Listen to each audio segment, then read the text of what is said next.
سلامونه مرګرو زای چشتي ما دا یو ورور ما سره ولاړ دی زاهد نوم دی د صدرګړی اوسیدونکی دی د یو معذور ورور چې ګرځېدی نشي په ویل چیر کې به ګرځېده او تقریبا د 3 کالو راسي 3 کالو شو 3 کالونه تقریبا هغه به درکه دی نوم یې سری رحیمداد نوم دی او د دوی د بابا نوم دی دواخانه د صدرګړی اوسیدونکی دی او دا مرګري هم خبرې ډېرې نشي کولی په دې وجه ما د وضاحت کوم مرګرو ته کو ضرور ښکاره شوي یا ویني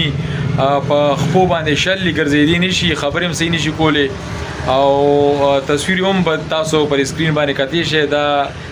د ضرور تصویر دی د 3 کالو نه بې درکه دی نو که چاته هم څه معلوماتي په دې زما پرې پرسنل نمبر باندې ما سره رابطه وکړئ ستاسو به ډېره مننه دا ویډیو مخکې شیر کړئ چې یاره دا ورور کوم ځای کې وي دا د خپل ورسو ته ملو شو دا ورور به ډېر زیات وګرځېده ډېر ستړی شو نو مهرباني وکړئ دا ویډیو شیر کړئ چې دا معذور د ضرور دی دا پیدا شي ډېره مننه